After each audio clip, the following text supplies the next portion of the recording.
bravest, most resilient people on earth in the wake of yesterday's cowardly terrorist attack. This attack underscores that the terrorist threat is real. As we defeat ISIS and affiliated groups abroad, we must be vigilant here in our country as they seek other ways to attack the homeland.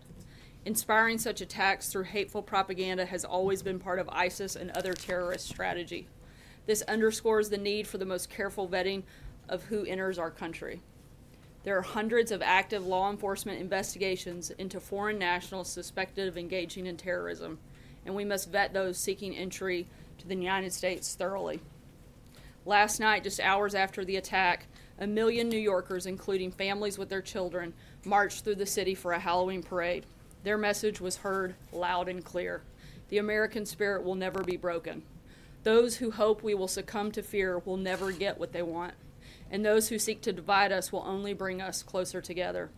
In the midst of the attack, New York City's finest, our incredible police and first responders, rushed to the aid of their fellow citizens. They did their duty, they ran into danger so that others could run away to safety, and they performed like the heroes they were born to be.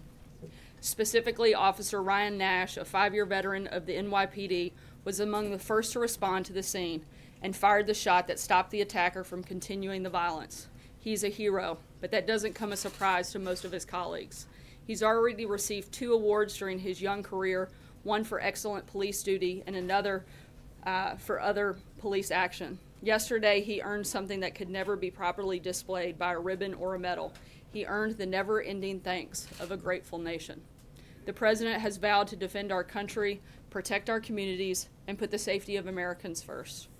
This is the oath he took as President, and that is his sacred pledge to the citizens of our country. And with that, I'll take your questions. John. Sarah, in the hours, and in fact the days after the horrific shooting in Las Vegas, the President repeatedly said, now is not the time to talk about policy, now is not the time to talk about politics, that's for another time. Right now we need to mourn the dead. Yet this morning the President launched into a political argument with Senator Chuck Schumer on Twitter, literally hours after this incident yesterday. Why was he so quick to go the political route and point fingers at Chuck Schumer for the fact that this person was in the country at all? Well, look, this wasn't about going the political route. This is something that, frankly, the President's been talking about for a long time. This isn't a new policy. This isn't a new position. This isn't a new conversation. The President has been talking about extreme vetting and the need for that for the purpose of protecting the citizens of this country since he was a candidate, long before he was ever President. This isn't a new argument, this isn't a new position, and this wasn't new for the President to speak about it. Stephen. We heard today at about 11:30 this morning from the mayor and the governor of New York, who had said at that time that the President had yet to call. Has the President called his mayor, his governor? He's a New Yorker. The President has spoken with both the mayor and the governor of New York. Now, Sarah, why wasn't Uzbekistan on the travel ban list? As we've outlined multiple times before, those are determinations made by several factors. In large part, Congress helped play a role in determining a lot of those factors in placing specific priorities on different countries, and that would be the reason that they weren't in part of that. Calling for Uzbekistan to be put on the list? Look, that may be something that's looked at, but that isn't something that we have called for at this time, but certainly haven't ruled it out. But I'm just curious, why? Look, I think again there are a lot of different criteria that we use to determine which countries should be on there, and they haven't been determined as one of the countries yet. But I'm not saying that that's been ruled out either. Jordan. Thank you, Sarah. On Senator Schumer, can you tell us when is the last time he and the President spoke, and more broadly, the President saying that he is responsible, at least in part, for this attack. Does the President still see him as someone? Before you go any further, let me be really clear. The President has not blamed Senator Schumer and doesn't feel that the Senator is responsible for the attack. We believe very strongly that the individual who carried out the attack is responsible and no one else. However, we do think that there are policies that could be put in place that help protect American citizens. We've been talking about those for a long time, and we continue to push and advocate for those policies. Does the President still see Senator Schumer as someone he can work with? I think we'd love to work with Senator Schumer to pass legislation on extreme vetting, and if he's willing to do that, we would absolutely welcome his support on it. John Decker. Thanks a lot, Sarah. The President was asked a little bit earlier when he was meeting with his cabinet about the possibility of sending this terror suspect to the detention facility at Guantanamo Bay, Cuba, and he said he is indeed open to that. Does the President believe he has the authority as Commander-in-Chief to send this terror suspect to Gitmo? That's my first question. And my second question is about Gitmo. What advantages does the President see in sending this terror suspect to Guantanamo Bay, Cuba? Look, the point he was making is that he supports or would support that, but he wasn't necessarily advocating for it, but he certainly would support it if he felt like that was the best move. Are there advantages in terms of sending any terror suspect to Guantanamo? That's a question I think we'd have to dive into deeper and certainly talk with the interagency process before answering that. Matthew? Thanks, Sarah. The President said last night that he'd ordered DHS to step up, quote, our already extreme vetting. I'm wondering if you could tell us a little bit specifically about what extreme vetting entails and if there's any indication that it might have had an impact on preventing yesterday's attack. Sure. Some of the specifics for extreme vetting would be enhancing the collection and review of biometric and biographical data, improving our intelligence streams, improved documentation requirements and verification, improving information sharing with partner nations and foreign law enforcement and intelligence services, and an overall heightened scrutiny and more thorough review procedures for CBP and other agencies that would play a role in that process. Major? Sarah, separate from the Guantanamo Bay question, does the President believe this suspect should be classified as an enemy combatant? I believe we would consider this person to be an enemy combatant, yes. Would the President therefore instruct the Justice Department not to charge him in federal court and to therefore use the powers of enemy combatant and that status to treat him differently, not only in terms of interrogation but prosecution? I don't believe that determination has been made. I think that's something we'll wait till we get a little further into the process. To not having him charged at all in federal court? Again, I said we haven't made that determination, so I'm not going to speak to that yet until we've gotten. You said you're open to the enemy combatant thing. You think I he said is we an would enemy? consider him to be an enemy combatant, but in Do so terms now. of how we would process, yes. And on what basis? I think the actions that he took certainly justify that. Does the green Krista? card status in any way influence that determination? Not that I'm aware of. Krista? Sarah, I want to follow up on the question John was asking you earlier. You're making the case that these are not new policies he's talking about. And yet the question still remains. He is delving into a policy and political discussion, and he and you were very clear after the Las Vegas shooting that it wasn't appropriate to talk about policy. So what's the difference now? I said it wasn't appropriate to politicize the conversation, which I don't believe we are. We're talking about protecting American lives, and there are things that this president has consistently and repeatedly talked about, advocated for, pushed for, introduced executive orders for, supported legislation for, time and time again since long before he was even president of the United States, that support this position. It's not a new position. There are facts that we know about this horrific tragedy that we know caused some of the things in this horrific tragedy that I think determine what those policy positions that he's been advocating for long before yesterday are very consistent with the activity that could have prevented something like this from happening. The president invoked Chuck Schumer's name, so how can you argue that it's not a political argument that he's making? Look, Senator Schumer has supported these opposing policies, and I think that that is a very basic fact. Margaret? It's not voted against unifying them the for the Gang of country. Eight. Is he failing That's to not unify the country at this He critical helped. moment? He helped implement them on the front end long before the Gang of Eight, and the Gang of Eight would have only addressed one part of that problem, as we've talked about many times before. He may have helped isolate one part of the problem, but it would have exacerbated so many other parts of the problem that fall within our immigration system. If you only address one part and not in the totality of it, and introduce a fully and more responsible immigration reform like the president has proposed, like the president has outlined, then you're not addressing the problem, you're not fixing the problem, you're only making things worse. Margaret? Republicans have voted for it, Sarah? Margaret? When he's talking about quicker, greater punishment, is he just talking about better enforcement of laws that currently exist, or is he talking about some sort of extrajudicial process, and are you looking at doing an executive order that would empower him? Would he make something like that public, or would you consider doing a secret order? And very quickly, I also want to ask you, is he really serious about tying the Obamacare mandate stuff to the tax thing, or that seems like you would just blow the whole deal up, blow right through that Thanksgiving. Very different questions. Let me goal. try to address the first part in terms of, I believe he was voicing his frustration with the lengthy process that often comes with a case like this. So I think that was simply the point he was making. In terms of the mandate, we're focused on pushing through tax cuts and tax reforms separately. Obviously, we've never made it a secret that we'd like to repeal and replace Obamacare.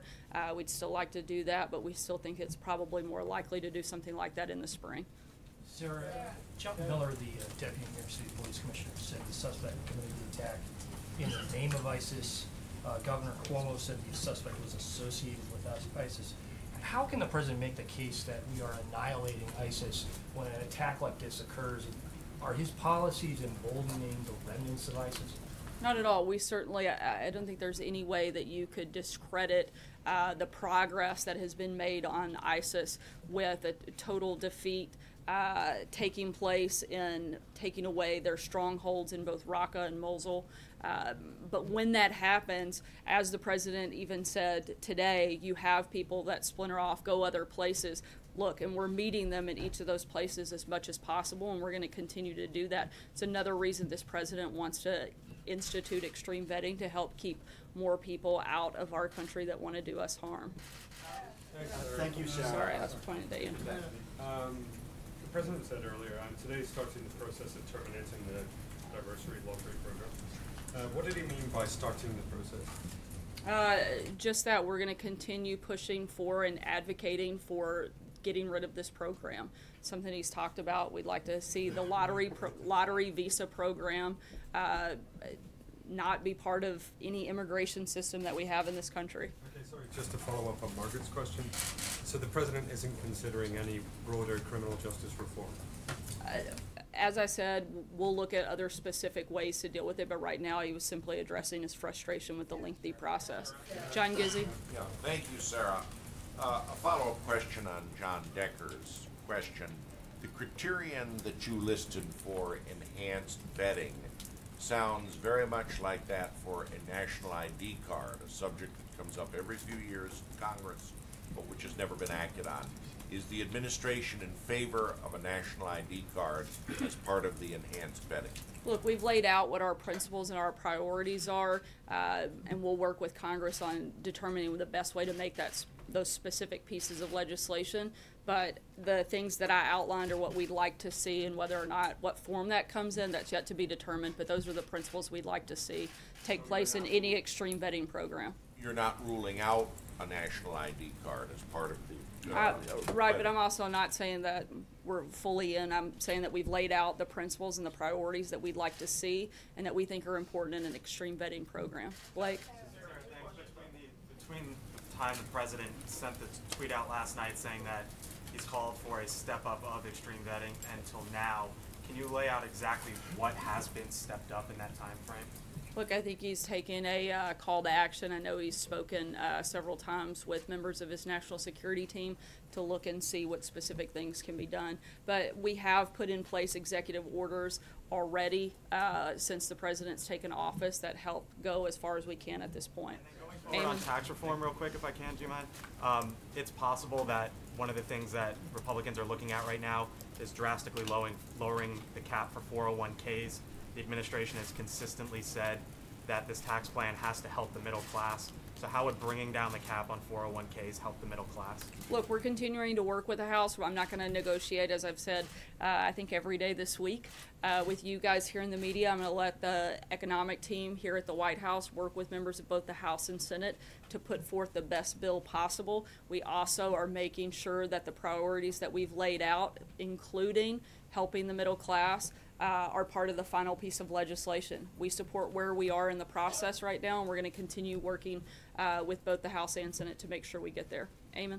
Thanks, Sarah. On that tax cut bill, what does the president want that bill to be called? There are reports that he wants to call it the Cut, Cut, Cut Act. Was that correct? Look, I think the president, if it's called the cut bill, great. I think that the biggest priority that he has is making sure it does what he's laid out are his priorities in that piece of legislation. That's providing tax relief for middle class. It's making it more fair. It's making it more simple. Those are the things that he's mostly focused on. If it's called cut, and it includes massive tax cuts like this president is proposing, I think we'd perfectly be fine with that name.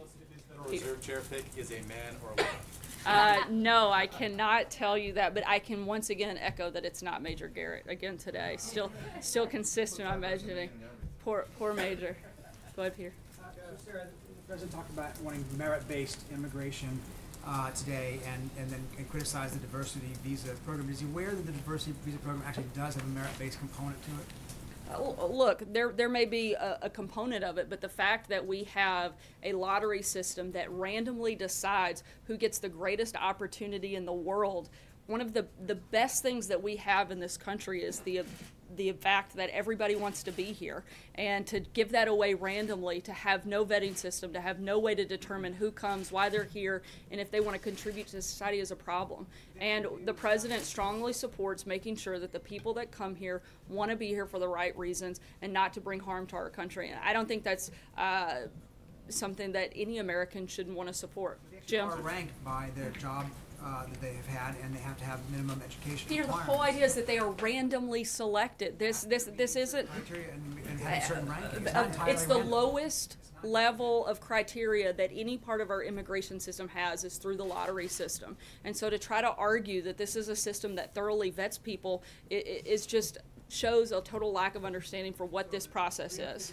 People come in since the Uzbek gentleman yesterday came in. 350,000 people come to the country on this program. One of them now apparently has been accused of a terrorist act. One out of 350,000 create a problem then for that program? There may be more. Look, all I know is that you can't randomly select people and not have them thoroughly vetted and not have the ability to know whether or not these people want to do good things or bad things when they get here. I don't think it's unreasonable to ask that people that want to come to this country go through a vetting process to make sure that when they get here, they want to contribute to society and not harm the people of this country. Sure. Jim? Why did the president call the U.S. justice system a joke and a laughing stock during his comments in the Congress? That's not what he said.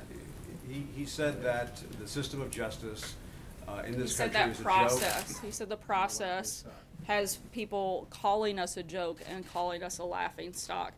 Look, I think, as I told Margaret, he's simply pointing out his frustration of how long that this process takes, how costly this process is, and particularly for someone to be a known terrorist, that process shouldn't move faster. That's the point he's making. That's the frustration he has. April? Separate subject, if I could, just other folks have a couple of questions each.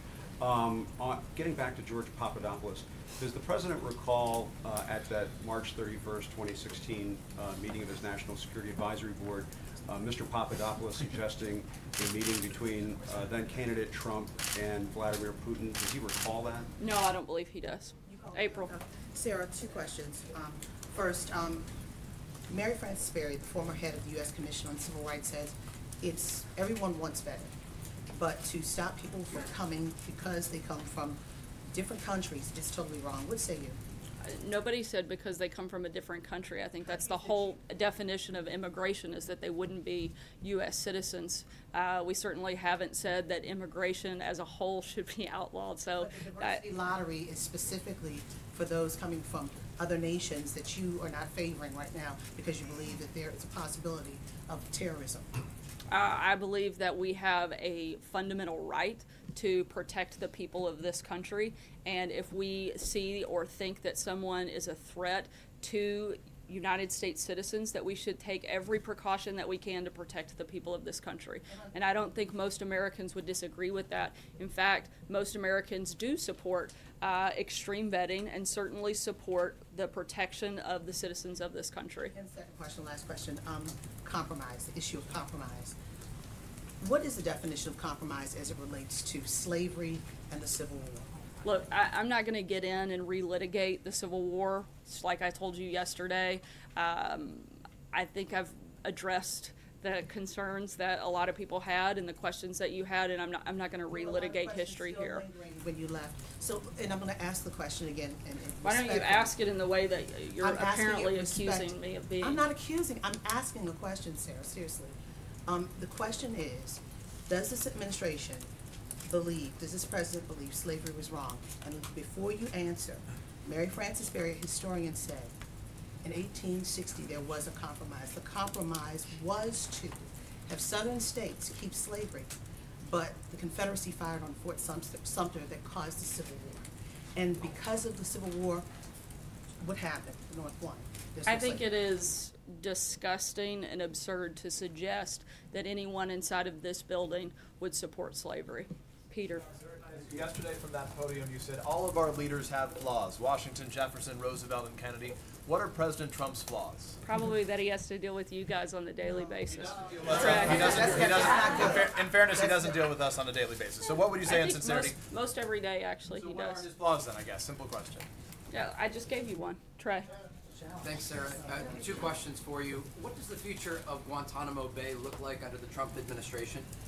I don't have any announcements or changes or adjustments to policy at this point. Follow up on last night, could you give us a little bit more of the tick-tock of how the president found out about this terror attack in New York City, how he immediately responded, who he got on the phone with right away, just trying to get a better understanding of where he was at this time, what he was doing, and what actions he took following the news? The president was in the Oval Office when this took place, and he was first briefed by General Kelly shortly after it happened. I'm going to take one last question. Right here. Thank you, Sarah. Nope, right here. Thank you, Sarah. Will President